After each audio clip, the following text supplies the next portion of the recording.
Ya están las dos, ¿no? Bueno, hoy, a ver, como siempre os pregunto, ¿tenéis algo que queráis traer de lo que hemos hablado estos últimos días o alguna cosa que queráis comentar de que os haya pasado, que necesitéis? ¿No traéis ninguna preocupación ni nada? ¿No? Bueno. He encontrado algún libro más de Elizabeth Kubler-Ross. Lo digo por si, como, ¿quién era la que le interesaba lo de la vida después de la muerte? Eras tú, ¿no? Vale, pues ya te mandaré. eh, De Elizabeth no los he puesto, pero ya los pongo, los pondré. Lo que pasa es que igual los pondré el fin de semana porque los encontré cuando estaba en el otro ordenador.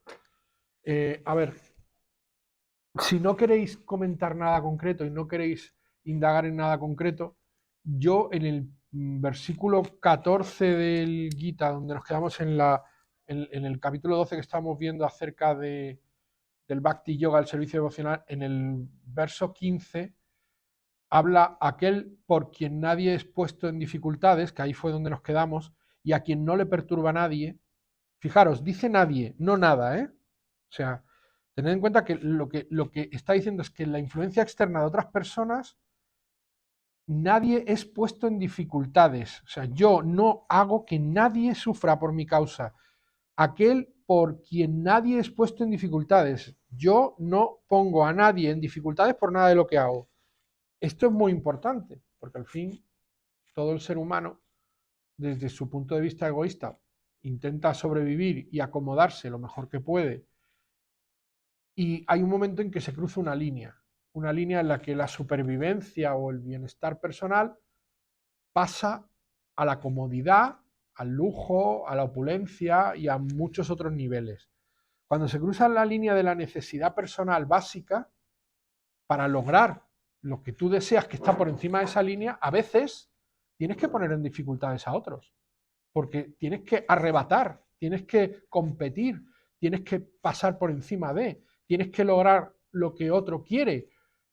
Cuando se pasa por encima de la necesidad básica, de la austeridad a un nivel de comodidad o de opulencia, tú pones en dificultades a la gente. Entonces, esto consustancialmente lo que quiere decir es que si tú te preocupas de lo esencial, de una supervivencia básica, de lo que necesitas con austeridad, no vas a poner a nadie en dificultades. Pero si vas más allá en tu ambición egoísta de buscar una vida de comodidades, de tal cual, vas a poner en dificultades a otro. Entonces ahí es donde se marca la línea, ¿no? Y quiero entrar en este verso 15 en un tema que dejamos aparcado el otro día, y quiero que lo veamos en toda su amplitud. Es muy breve, es un verso muy breve. Dice, aquel por quien nadie es puesto en dificultades y a quien no le perturba a nadie, o sea, es que a mí que me insulten, me desprecien. Buenas. Acabamos de empezar, te has perdido muy poco. Aquel que me insulte, me desprecie, me humille, a mí no me va a perturbar tampoco. Es decir, yo por un lado no daño a nadie, no perturbo a nadie, y por otro lado, no dejo que los demás me perturben a mí, y dice que mantiene el equilibrio en la felicidad y en la aflicción, en el temor y en la ansiedad, es muy querido por mí. Y aquí es donde voy. Esto es lo interesante y donde quiero que trabajemos hoy. Es el equilibrio en la felicidad y en la aflicción. El equilibrio en el temor y en la ansiedad. Fijaros, está dando por hecho que el sufrimiento, tal como hemos hablado en otras ocasiones cuando escuchamos el audio del rabino, el sufrimiento es consustancial a la vida. Está diciendo en la felicidad y en la aflicción, da por hecho que la vida implica aflicción. En el temor y en la ansiedad, da por hecho que va a haber ansiedad en la vida. Es que es inevitable, y ahí es donde quiero fijarme hoy, en el hecho del sufrimiento, la ansiedad, el temor, la aflicción, la pena como necesidades básicas de la vida para vivir. Y cuidado lo que acabo de decir, necesidades básicas de la vida para vivir. Porque si no hay eso, no vives. Y me voy a explicar mejor. ¿por qué Siddhartha Gautama el Buda abandona un palacio perfecto en el que su padre, cuando él nace y es avisado por los videntes, por los oráculos, de que su hijo estaba llamado a ser un espiritualista, él, para evitar eso, intentando que sea el rey, el hijo rey que él quiere, construye una realidad en la que le construye 3 palacios, el palacio de verano, el palacio de invierno y el palacio de las lluvias, de las 3 épocas que tenía en la India en aquella época, un palacio para cada época del año, uno especialmente preparado para cuando llueve, otro especialmente preparado para el verano, otro especialmente preparado para el invierno. ¿Por qué le rodea de sirvientes jóvenes y guapos? ¿Por qué impide que haya gente mayor o envejecida cerca de él? ¿Por qué impide que vea la muerte? ¿Por qué impide que ninguna persona enferma pise ese palacio?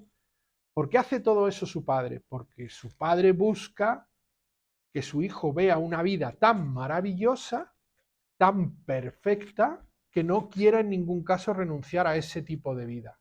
Que él no quiera dejar de ser rey para buscar en el espiritualismo eso que los oráculos le habían dicho. Este será el hombre que cambiará la visión del mundo.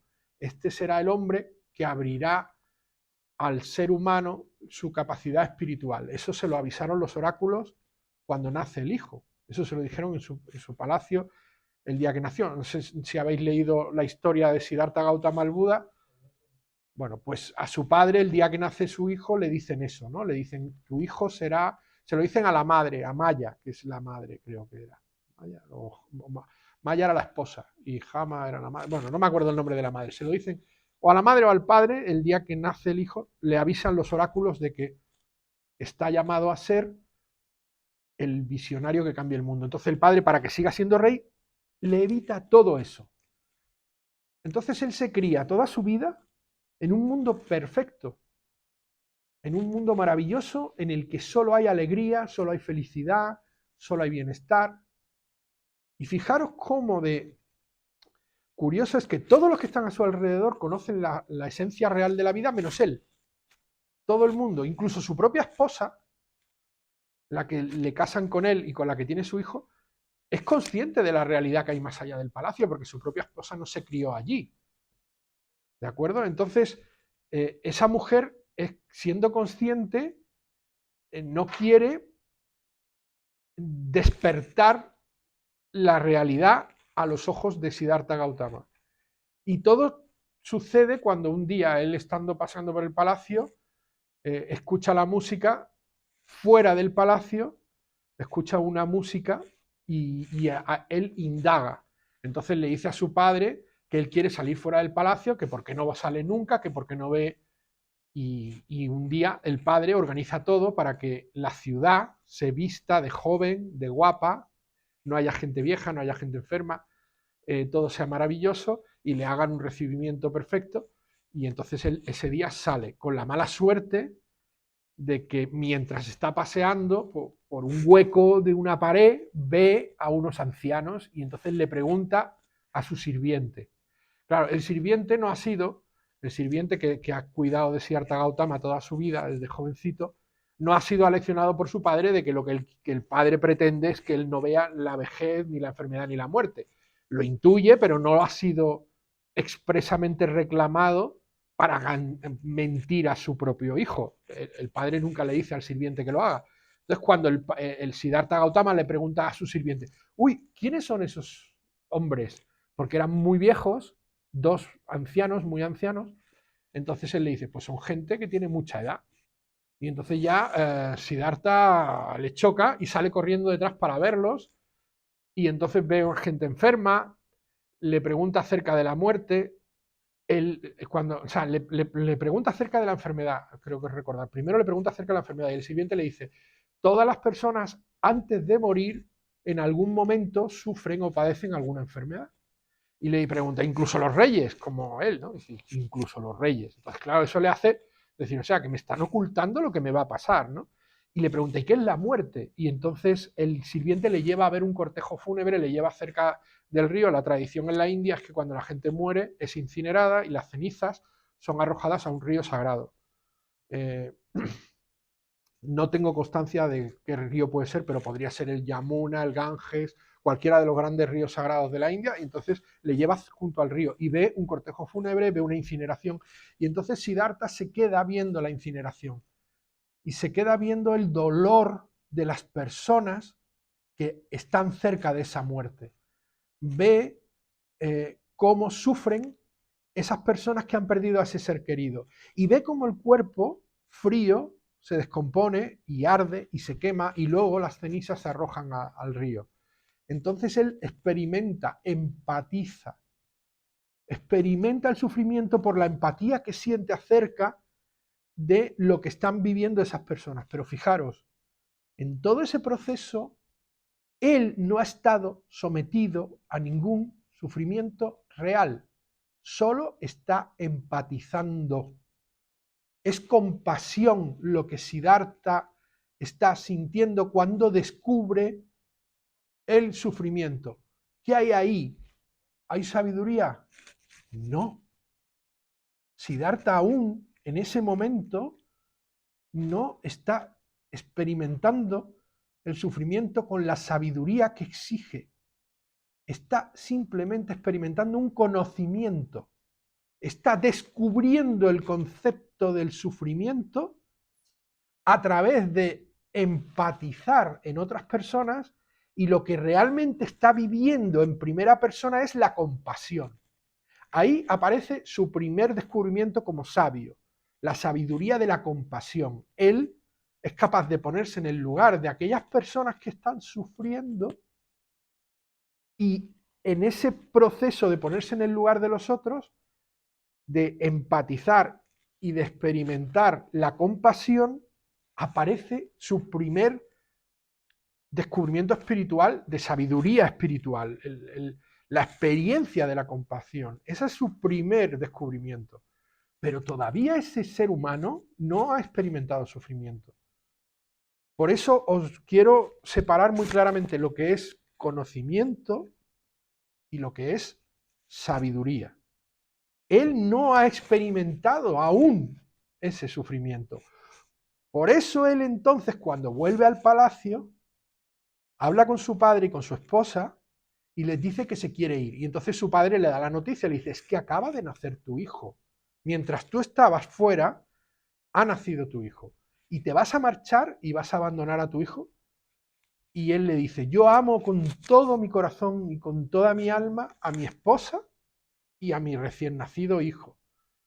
Pero no puedo ignorar la realidad de que yo no conozco, de que no sé lo que es el sufrimiento. Yo no puedo seguir viviendo como si el sufrimiento no existiera. Y entonces es como si él se hiciera consciente de repente que la sabiduría iba a llegar viendo morir a su mujer, o viendo morir a su hijo, o viendo morir a su padre. ¿Entendéis en ese proceso? Tened en cuenta, y esto creo recordar que hablo solo del padre porque la madre muere cuando él es muy bebé, cuando él es muy joven. Entonces él no es educado por su madre, ¿vale? Él es educado por lo que... La madre, de hecho, creo que antes de morir, le dice al padre que quiere que sea el espiritualista al que los oráculos le habían predicho. Pero el padre se niega, el padre dice que tiene que ser el rey y que él va a hacer todo lo necesario para que sea el rey. Y por eso lo encierra en esos 3 palacios y lo mantiene alejado del sufrimiento, de la vejez, de la enfermedad y de la muerte. Y cuando él elige salir, ¿qué hace? ¿Cómo él busca la sabiduría? A través del sufrimiento. Él mismo elige exponerse al sufrimiento. Lo primero que hace cuando sale es cambiar sus ropas con un mendigo y se va debajo del árbol baniano, el árbol tradicional de la tradición budista, creo que es un árbol baniano, y se sienta allí y se expone al sufrimiento de no beber, de no comer, de no dormir, de no cobijarse, de no resguardarse de nada De hecho, la tradición dice que hay 5 sabios que eligen seguirle porque ven en él ese conocimiento, esa sabiduría, y ven cómo se obran determinados milagros, ¿no? Como por ejemplo es el hecho de que una serpiente le cubre de la lluvia y una serie de eh, elementos tradicionales que no recuerdo exactamente todos, pero bueno, que se supone que son prodigios, ¿no? Por lo que esos sadhus, esos santos, permanecen al lado de Siddhartha Gautama durante años. Entonces él se expone al sufrimiento, pero en el sufrimiento él no encuentra ninguna respuesta. O sea, el sufrimiento es consustancial a la vida. El sufrimiento se convierte en sabiduría solo cuando lo experimentamos en primera persona. Pero el sufrimiento no te va a traer ninguna respuesta. La sabiduría no depende de tu nivel de exposición al sufrimiento, ni del tipo de sufrimiento que vas a sentir. Por eso el ser humano debe ser consciente de que su sufrimiento nunca es ni mejor ni peor que el de ningún otro. Porque el sufrimiento no da la respuesta. No hay niveles de mejor o peor sufrimiento. No hay un sufrimiento de unos que sea mejor que el sufrimiento de otros. Pues yo tengo más experiencia porque yo he sufrido más, porque a mí me han pasado cosas más terribles. Pues no, tú tienes tu sufrimiento y otro ser humano tiene otro, y cada uno tiene el suyo, porque es lo que el destino en el que está marcada su experiencia le ha ofrecido. Y convertir ese conocimiento en sabiduría, en una experiencia que me pueda ofrecer la capacidad de dar un resultado, es una elección personal. El Bhagavad Gita lo que te dice es que es muy querido por él aquel que no se perturba cuando llega a ese sufrimiento. Y fijaros, tanto es que no se perturba que, por ejemplo, el Buda, cuando estaba sentado durante años allí, un día pasando por el río, un maestro con sus alumnos que les está enseñando música y entonces les habla acerca de las cuerdas, de los instrumentos musicales de cuerda. Y les explica que, fijaros, no podéis tensar mucho la cuerda porque se puede romper, pero tampoco podéis dejarla demasiado floja porque no dará las notas musicales, no dará el sonido adecuado para el instrumento. Entonces Siddhartha Gautama lo escucha y habiendo acumulado toda la experiencia del sufrimiento, en ese momento tiene la iluminación del camino medio, que es la base del camino óctuple y de las 4 grandes verdades, ¿no? Y ese es el mensaje que Siddhartha Gautama le deja al mundo, el sendero óctuple y las 4 nobles verdades. Y lo que quiero que veáis, y os pongo como ejemplo esto, porque claro, es una tradición ancestral que nos viene de hace 4.500, bueno, es 2.600 años antes de Cristo, cuando nace el Buda, o sea que ya han pasado 4.500 años de aquello, y ha marcado la civilización humana, porque el budismo ha sido una de las grandes religiones de nuestra historia, y además tiene su origen en la misma tierra en que aparece el conocimiento védico, y está extremadamente vinculado con ese conocimiento védico, es que él entiende que el sufrimiento tiene un camino medio. Entonces, tú no te puedes evadir en tu vida del sufrimiento. No puedes considerar que el sufrimiento es malo, no puedes considerar que es evitable o que has de huir de él. El, cuando hablo de sufrimiento, sabéis que yo siempre, perdonadme, siempre os hablo de que hay que distinguir entre dolor y sufrimiento, que el dolor es la experiencia dolorosa que la vida te ofrece y el sufrimiento, desde mi interpretación personal, es cuando tú lo alimentas con un discurso interno en el que tú te atrapas y te retroalimentas con ese dolor para generar un discurso mental en el que tú te generes un sufrimiento. También hemos hablado muchas veces, si no lo repito, que la emoción no es ni buena ni mala. La emoción en sí misma tiene un sentido de supervivencia para el ser humano. Lo que importa es cuánto tiempo dura una emoción. Porque una emoción breve que te produce un sobresalto tiene un sentido para tu supervivencia o tu bienestar, para que prestes atención a un suceso, cuando esa emoción se prolonga, se convierte en un humor, te cambia el humor. Si tú estás en una emoción positiva y de repente te hacen una trastada, te pones de mal humor, te cambia el humor. Si eso se prolonga demasiado en el tiempo, llegamos, voy a intentar evitarlo. Si sigo tosiendo, me tomo el caramelito. Muchas gracias por la oferta. Gracias, José. Voy a intentar evitarlo porque estar chupando mientras hablo tampoco.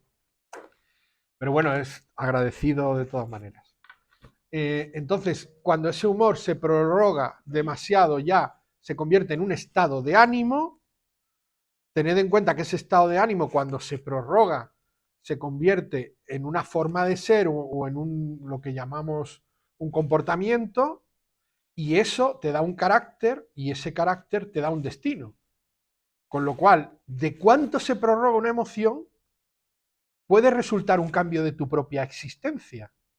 Fijaros, del total de tu existencia, del total de tu vida, del total de tu destino. Por lo tanto, sufrir, experimentar el dolor sin transformarlo en una emoción que perdure, sino simplemente experimentar el dolor, es necesario. Es la vida. Es esencial, porque en el camino medio tiene que haber sufrimiento, ni en exceso ni en defecto.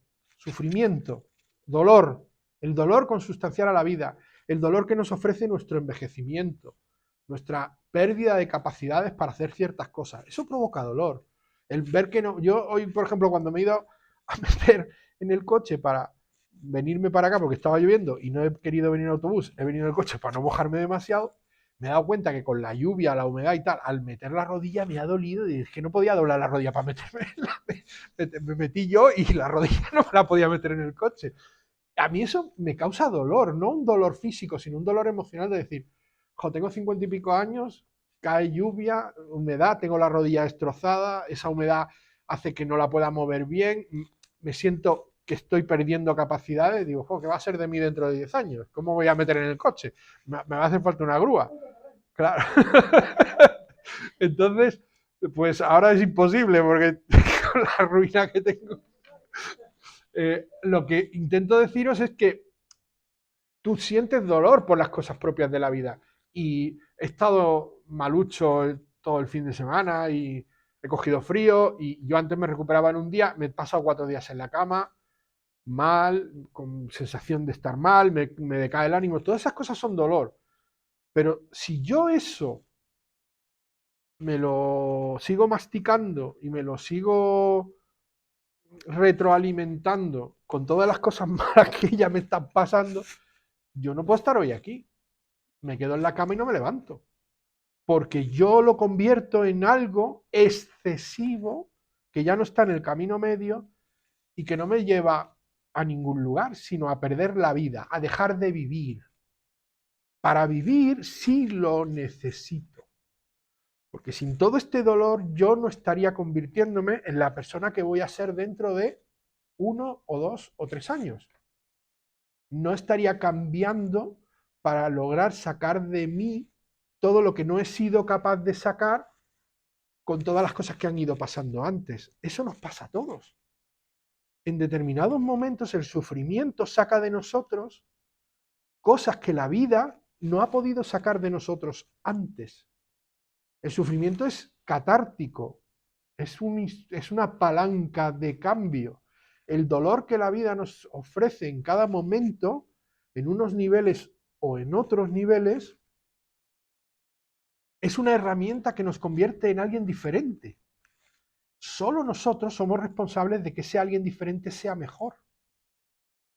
Pero el dolor es esencial.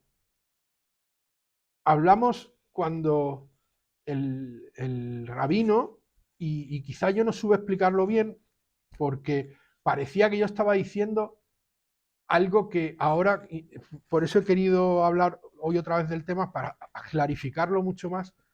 Estaba diciendo algo que quizá no estaba tan claro como ahora.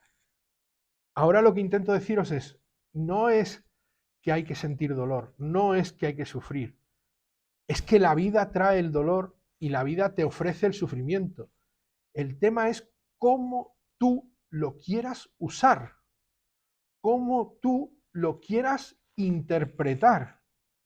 Porque igual que os he puesto ese ejemplo de el hombre iluminado por excelencia en el mundo oriental, en el occidental es Jesucristo, el iluminado por excelencia para nosotros en Occidente es el Hijo de Dios, en el mundo oriental es el Buda, porque Krishna, todos los Vaisnavas, todos los teístas ven a Dios como un avatar, pero el iluminado por excelencia es el Buda, es Siddhartha Gautama. Y en Oriente todo el mundo entiende por las enseñanzas de Siddhartha Gautama, del iluminado, que el dolor tiene que estar ahí, que no puedes apartarte de él. Y yo ahora que puedo decir que estoy pasando uno de los momentos de mi vida con más dolor, os aseguro que todo depende de cómo se utiliza ese dolor. Porque yo he vivido otros momentos de mi vida con otro tipo de dolor, con otras experiencias, y no me han servido para nada. Pero en este momento que tengo más conocimiento, he aprendido más cosas, todo el dolor que estoy viviendo me puede ayudar a vivir una experiencia que me aporte sabiduría. Y eso no me lo aportó el dolor que yo he vivido antes. ¿Me estoy explicando? Entonces, ¿por qué antes mi dolor no fue sabiduría y ahora puede llegar a serlo? Por el conocimiento. El conocimiento tiene una utilidad. El saber cosas tiene una utilidad. Pero no sirve de nada si no lo convierto en una experiencia. Entonces, de lo que me ha dado la vida ahora, de todo el dolor que yo tengo que pasar ahora, de mí depende. Yo elijo si con el conocimiento que dispongo lo quiero convertir en sabiduría y evolucionar hacia otra persona más capacitada para sacar lo mejor de sí misma, o si me conformo como he hecho toda mi vida antes, con seguir haciendo el tonto lava, comerme ese dolor para que no me sirva de nada, no experimentar ninguna sabiduría en ese aprendizaje y no experimentar ninguna palanca de cambio que me conduzca a ser mejor de lo que era. ¿Quién elige eso? Vosotros. Cada uno de vosotros lo elige cuando llega ese dolor. Pero es que va a llegar siempre. Es que está ahí siempre, igual que la tristeza. Hablábamos el otro día de la alegría. ¿Cómo podemos vivir alegría y amor sin conocer la tristeza? ¿De qué me alegro si yo no he estado triste antes? ¿Cómo puedo comprender el valor que tiene mi alegría si no conociera la tristeza? ¿Qué es lo que le pasaba al Buda, a Siddhartha? Él no conocía la tristeza. Para poder experimentar su iluminación y para poder experimentar el conocimiento de la vida tal como es y la realidad de la vida, él tuvo que exponerse a vivir tristeza. ¿Y cómo buscó él la tristeza? En la compasión, poniéndose empáticamente en la posición de aquellos que estaban sufriendo el dolor. Por lo tanto, ¿nosotros somos más listos que él? ¿No somos capaces de entender que tenemos que ponerlos en el lugar de otro? ¿No somos capaces de entender que la empatía es esencial para descubrir la tristeza que nos va a dar la alegría? Porque yo estoy sufriendo la hostia, pero yo estoy alegre. Claro, yo estoy padeciendo mi dolor, pero yo estoy alegre. ¿Por qué estoy alegre?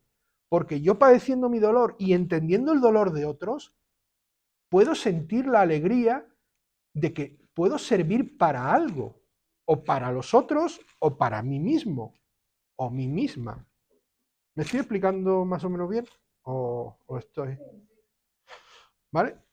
Entonces, claro, vamos hablando de el hermoso Bhakti Yoga, canta Harinam, descubre la paz, pero es que al final la vida la vamos a vivir con dolor, con tristeza, con alegría, con amor o sin él. Mucha gente elige vivir sin amor. Yo lo sé, yo he vivido muchos años sin amor.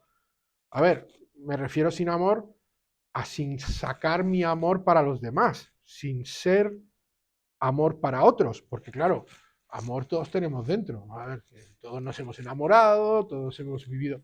No, ser amor es ser amor para otros, es ser algo que provoca el amor en otros, ser un elemento que genera un cambio en el que está ahí para que sienta amor. Eso es ser amor. Si tú no puedes generar en esa persona de ahí esa sensación de amor, tú no estás siendo amor. Porque el amor es muy contagioso. Solo tenéis que ver a los niños. Cómo se achuchan unos a otros, cómo se abrazan, cómo se dan besos, cómo juegan. El amor, en una naturaleza esencial de ser humano, en una pureza de ser humano, el amor es contagioso. Y de hecho, quita a los niños. Pensad en vosotros mismos en los últimos 3 meses. ¿No habéis vivido un acto de amor cerca vuestra que os ha hecho sentir cómo se os contagia ese amor? ¿A que sí? Es que es así, es que lo sentimos todos. El amor es apasionantemente contagioso. Pero tú no puedes conseguir que eso se contagie en nadie si tú no eres amor. Y al final ese es el cambio que tenemos que lograr para, digamos, trascender espiritualmente, para aflorar espiritualmente, poder ser amor para los demás, ser algo que haga que otra persona sienta amor cuando se acerque. ¿Me estoy explicando más o menos? Eso es lo que yo siempre os cuento de mi maestro, de que yo lo experimento, que yo me acerco a él y aunque no digan ni una palabra, yo siento ese amor de él.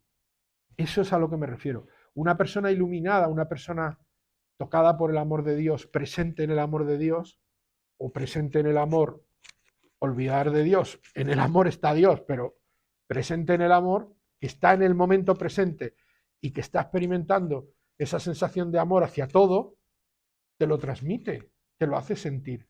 Y antes, en otras sesiones, tú, Rosa, concretamente me decía, es que yo me he acercado a muchos maestros y no he sentido gran cosa. Ya, bueno, algunos. Bueno, yo aquí quiero pararme a ver cómo os digo esto. Yo no digo que es que tú no puedas sentir ese amor.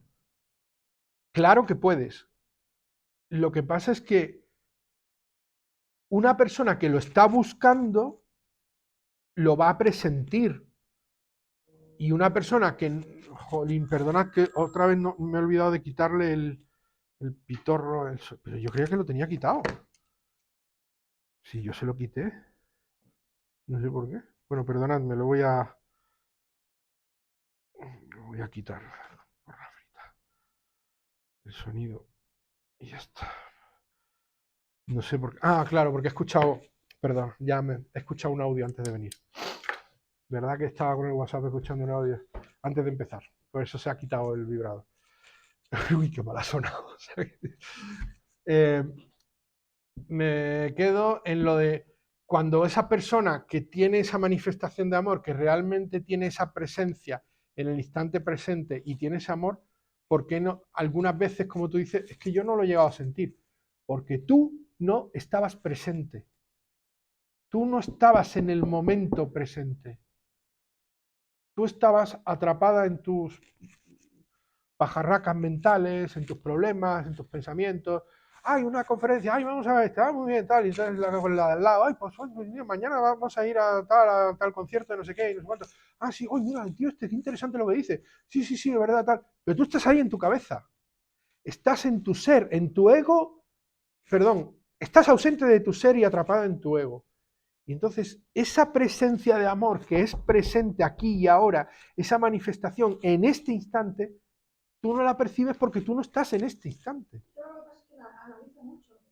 Pero eso es no estar, eso es no es, eso es no es, eso es no estar presente.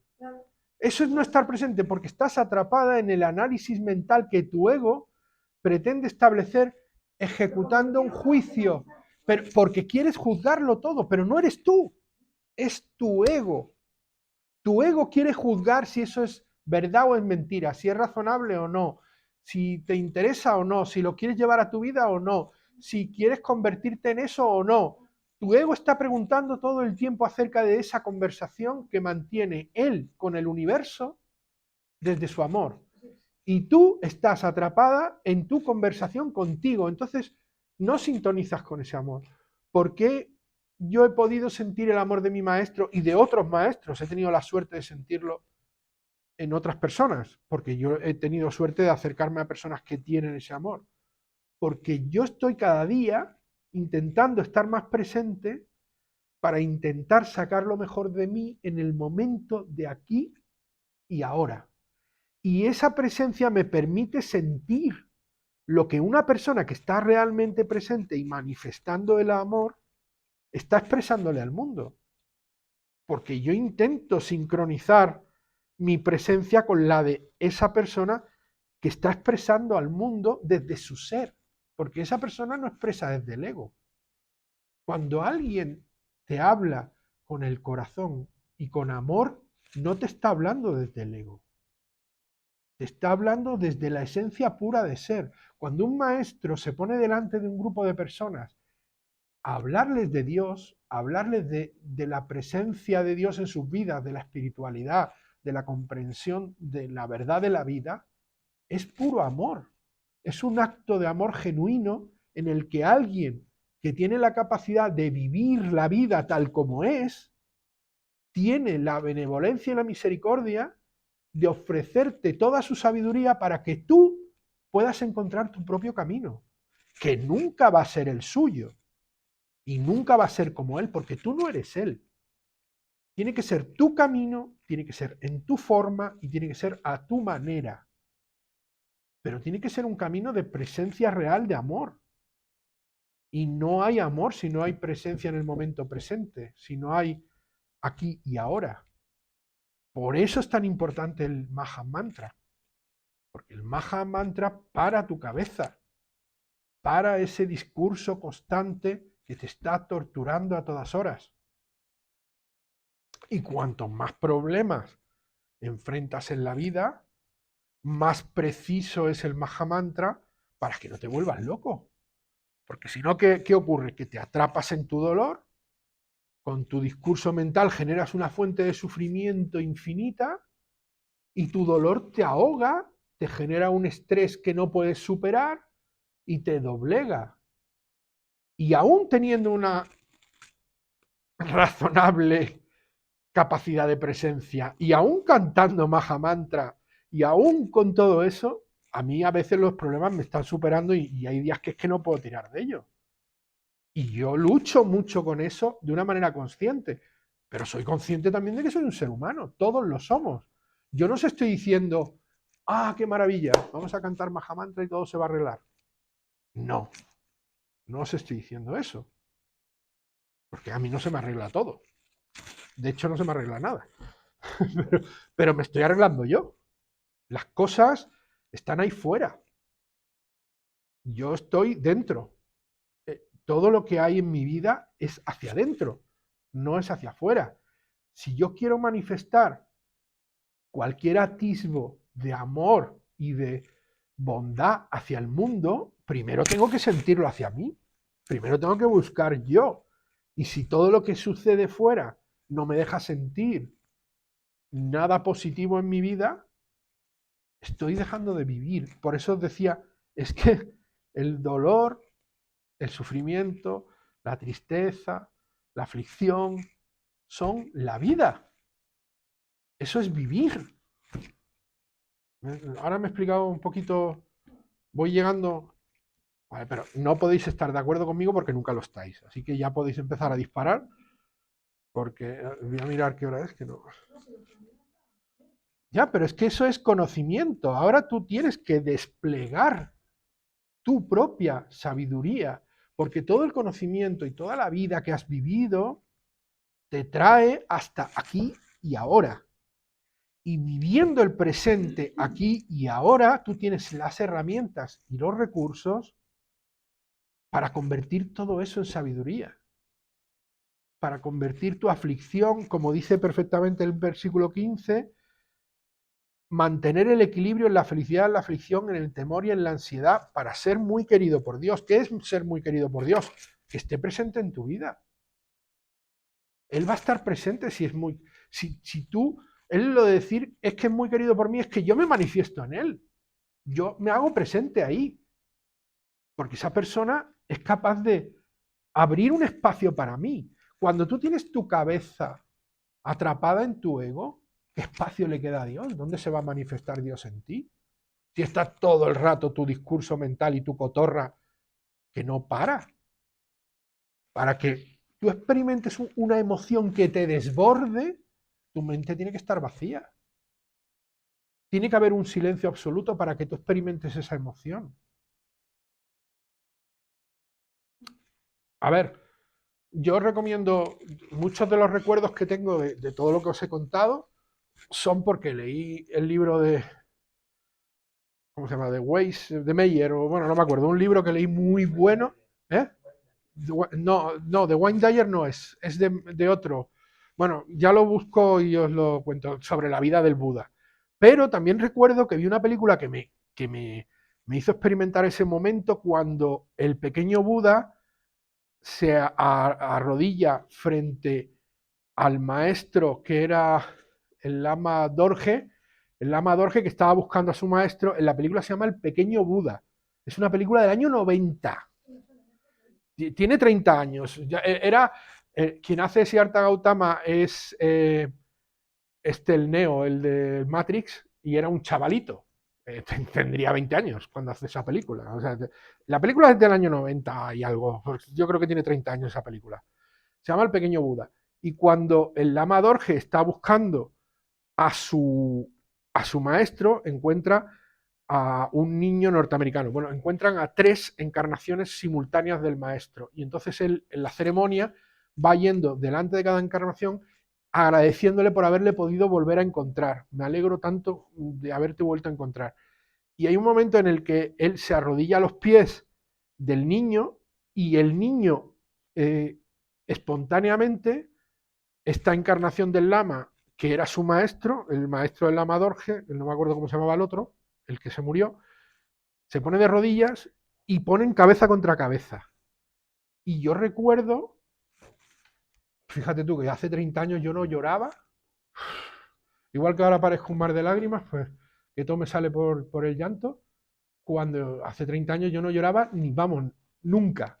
Y recuerdo que aquella escena de ver a los dos apoyarse la cabeza uno sobre el otro, de rodillas, como a hacerse una reverencia y tocarse las cabezas, como un acto de amor genuino entre el maestro y el discípulo, yo me puse a llorar y yo en ese momento no tenía ninguna manifestación de ser más allá de la experiencia de amor que estaba viviendo en una puñetera película. Pero ahí yo recuerdo ese momento al ver aquella escena, yo no había ninguna presencia mía. Por eso supongo que esas cosas que yo viví hace 30 años me pusieron en el camino de empezar a buscar rememorar o experimentar cosas que fui viviendo que me mostraban que yo estaba más perdido que un pulpo en un garaje. Entonces empecé a buscar a ver por dónde se podía encontrar la salida de todo aquello que yo no entendía. Y esa, claro, yo experimenté esa emoción en una vida en la que yo no tenía ese tipo de emociones en ningún momento, por ninguna razón, y a mí me conmovió tanto que 30 años después lo recuerdo. Recuerdo una escena de una puñetera película. Y eso, Keanu Reeves, ¿no? Sí, Keanu Reeves es el mismo de Matrix, sí. Vale. El libro es el que yo recuerdo. Yo recuerdo la historia porque cuando lees se te queda mejor la historia. El libro, es que no me acuerdo del autor, pero bueno, ya lo miraré. Eh, pero esa película, yo recuerdo esa escena del niño rubito poniéndose de rodillas y poniendo la cabeza y me volcó el corazón. Es que me quedé sin respiración de una presencia, una experiencia de sentir, empatizar con esa expresión de amor hasta el punto de vivir yo y sentir yo ese amor. Eso es estar presente. Cuando estás presente y experimentas una emoción tan poderosa, tu mente no está articulando ningún juicio, ningún valor, ninguna opinión. Tu mente está expresando esa emoción en lo que tú sientes. Eso es Dios, es manifestar la presencia de la vida, la esencia de ser, sin ninguna arquitectura mental que lo obstruye. Dios no se puede presentar en una cabeza arrastrada por un pensamiento sistemático que no deja espacio para un vacío, porque en donde sale esa emoción de amor es en ese vacío. Cuando yo me sobrecojo y me quedo totalmente atrapado en esa experiencia de amor entre esos dos seres, seres espirituales, porque claro, el maestro se está expresando en ese niño, pero el niño no es consciente de que ese acto, esa acción que él ejecuta, era la muestra de cariño que se tenían el uno al otro, y que eso en la tradición tibetana era la mayor muestra de amor del maestro al discípulo y el discípulo al maestro. Eso el niño no lo sabe, y el niño lo hace espontáneamente. Y a mí eso me vuelca. Eso es lo que intentamos. De hecho, el Buda eso es lo que logró. Cuando él se ilumina, lo que él logra es experimentar la totalidad de la existencia en ese momento con una presencia de artefacto mental cero. O sea, ausencia absoluta de sí mismo. La iluminación, el samadhi que alcanza el Buda es esa perfección de yo no estoy aquí, aquí está todo lo que es en este momento y todo lo que es está siendo conmigo y yo estoy siendo con todo lo que es. Se acabó, no hay nada más. Y no hay ningún pensamiento, no hay ninguna arquitectura, no hay ningún juicio, no hay ninguna valoración. Eso nosotros lo podemos hacer un instante. Yo lo hice un segundo y me puse a llorar como una magdalena y lo recuerdo 30 años después. Pero eso lo podemos lograr más de un segundo. Eso es una expresión solo de amor. Ni quiero imaginar, bueno, no puedo comparar con lo que os expliqué que significa ese segundo que yo viví de sentir la presencia de una presencia de Dios. Estoy hablando de un instante de amor, porque en aquel momento yo me quedé atrapado en una sola emoción. No experimenté la presencia. No, yo me quedé ahí rayado en ese amor. Entonces yo sentí un amor que me sobrecogía. Eso es divino. Es que buscamos a Dios en cosas imposibles, que no, que Dios está en lo más sencillo. Hoy yo sé que aquello que viví era Él, pero hace 30 años no lo sabía, porque no tenía conocimiento, porque no tenía experiencia. Y hoy lo recuerdo y digo, Dios mío, qué maravilla, qué regalo me diste. Porque claro, esa y otras experiencias similares que fui teniendo me pusieron a buscar, que supongo que vosotros habéis tenido las vuestras, diferentes, de otra manera, de otra forma, en otro momento, que os han traído hasta aquí. Pero no podemos ignorar el dolor, el sufrimiento, la aflicción, o intentar evitarlo, o interpretarlo inadecuadamente. Porque vale, no, yo no quiero evitarlo. El dolor forma parte de la vida. Vale, lo acepto, lo respeto, lo comprendo. Pero cada vez que lo siento, intento escaparme como sea. Y genero cualquier artefacto mental para crearme una distracción. Me voy al campo, me pongo una película, me pongo a leer un libro. Busco salir de esa situación de dolor. No. Estás ahí, te ha pasado esto duele, metabolízalo. No te lo quedes ahí para siempre, porque entonces ya cambiamos de humor, cambiamos de estado de ánimo, cambiamos de carácter, cambiamos de personalidad, cambiamos de destino. Metabolízalo. Eso tiene que desaparecer. Ese dolor tiene que dejar de torturarte. ¿Por qué está ahí ese dolor? ¿Cuál es su función? ¿Qué quiere decir este dolor aquí y ahora? Una oportunidad que te da la vida. ¿Para qué? Eso es. Que tengas una comprensión. El dolor está ahí para que tú veas que hay otras formas, otras opciones, otras maneras, efectivamente. Tú estás muy acelerado, no quieres cambiar las cosas ni cambiar el ritmo, llega el dolor y te lo cambia. Enfermedad. Voy a todo trapo, tengo un estrés del copón, el trabajo me supera, enfermedad. Para que te pares, dolor. Para que el dolor te provoque el cambio. Y que pares en seco y digas, ¿qué pasa? Accidente. Es que se ha pegado una castaña con el coche. Claro, se la tenía que pegar. Si la mente estaba en cualquier parte menos en la carretera. Estaba atrapado en cualquier cosa menos en conducir. ¿Sí o no? Se ha caído por la escalera. Claro, si bajaba corriendo y no sabía ni que había 4 escalones. ¿Entendéis? Porque no está presente. Una persona que está presente no se cae por la escalera. Una persona que está presente no se mete un golpe. Bueno, se lo pueden meter. Te lo pueden meter. Pero no, tampoco. Yo creo que el destino tú lo evitas. Al final, si estás muy presente, evitas que pasen las cosas porque estás a lo que estás. Yo es que, por ejemplo, intento recordar, yo no recuerdo, bueno,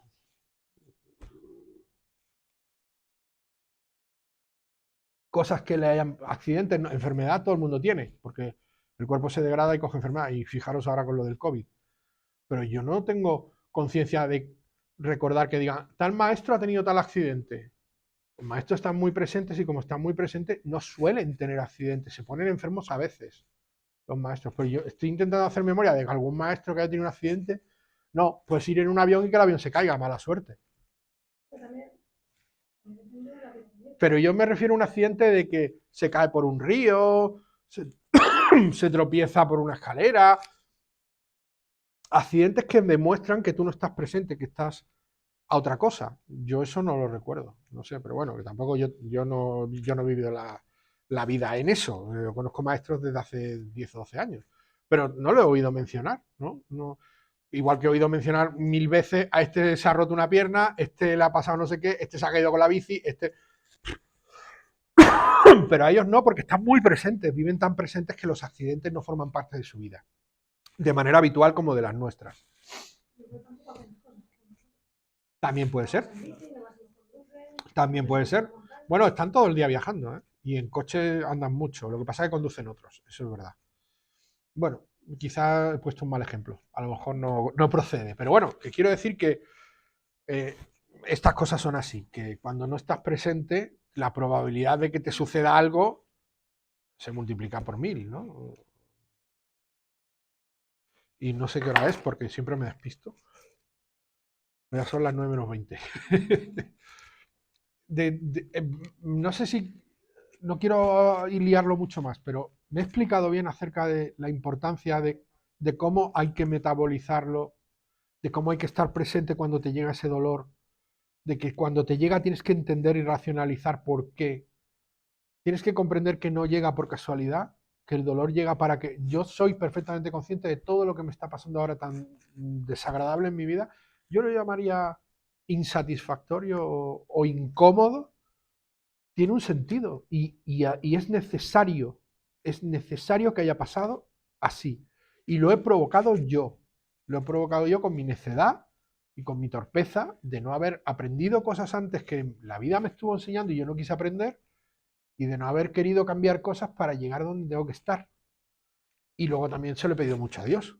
Le he pedido, por favor, acércame a ti, ayúdame a llegar cerca de ti, déjame verte, déjame sentirte. Entonces, claro, la vida que yo tenía imposible que llegara ahí.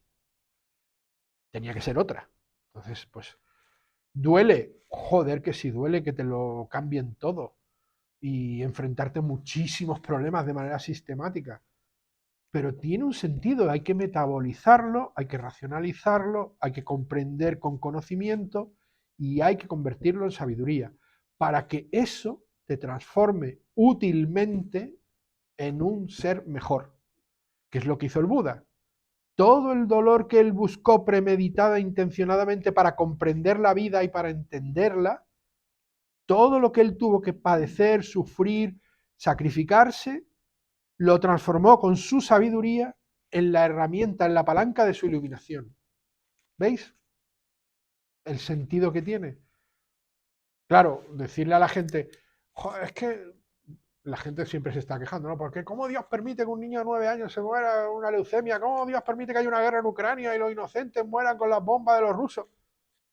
Que el sufrimiento es necesario, que el sufrimiento es vida, que probablemente de aquí, de esta ciudad, en la que no pasa nada más que cosas agradables y cómodas, despertemos a conciencia 50 personas de 100.000. en Ucrania, con la que está cayendo, despiertan a conciencia 90.000 de esas 100.000. Porque la catarsis de dolor es tan terrible que esas personas no van a encontrar más sentido en la vida que su propia presencia espiritual. No van a encontrar más manera de liberarse del dolor que su presencia en el aquí y en el ahora. Porque como se atrapen en su pensamiento y en pensar todo lo que les está pasando, se vuelven locas. Con lo cual, de los supervivientes, el 90% habrá experimentado un avance consciente de tal magnitud que queda muy feo decirlo, pero a lo mejor hubiéramos estado mejor allí. Si lo que queremos es eso, si lo que queremos es vivir una vida consciente, si lo que queremos es tener plenitud de la experiencia espiritual de lo que somos, si lo que queremos es tomar contacto con nuestro origen, con nuestra fuente, si queremos trascender y tener una transpersonalidad sólida, pues a lo mejor no es tan terrible que te toque una guerra, ¿eh? Porque llegas rápido, como yo os digo, el Maha Mantra es la autopista, ¿no? En vez de ir por los caminos, pues el dolor es la autopista. Y además es uno de los 3 mecanismos que el Bhagavad Gita explica con toda nitidez. Una de las 3 razones por las que el ser humano busca a Dios. Por dolor, por sufrimiento. Se busca a Dios. Porque necesitas respirar, necesitas salir de ese dolor. Y Dios te da esa oportunidad. La presencia de Dios te alivia ese dolor. Porque te saca de tu mente para hacerte presente y comprender que es perfecto tal como es. Con todo ese dolor, con toda esa muerte, con todo ese sufrimiento, es perfecto tal como es. Es así porque debe ser así. Para esos que están allí, tiene que ser así. Igual que para nosotros que estamos aquí, tiene que ser así. Porque la mayor parte de los que estamos, pues igual no están llamados a evolucionar en su conciencia. Y los que sí lo estamos haciendo, nos está costando mucho más esfuerzo porque no estamos allí. Pero con ese esfuerzo estamos logrando evolucionar esa conciencia.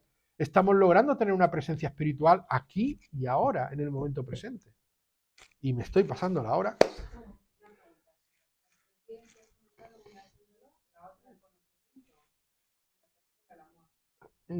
Sí, por amor, o sea, no sabría cómo decirlo, pero una es por búsqueda del conocimiento, del descubrimiento, del saber, otra es por el dolor y el otra es por experiencia, por, por espontánea necesidad de amor, lo llaman por el humor de separación, por sentirte que estás separado de Dios y lo necesitas. Esa es la tercera, que es la vía Vaisnava.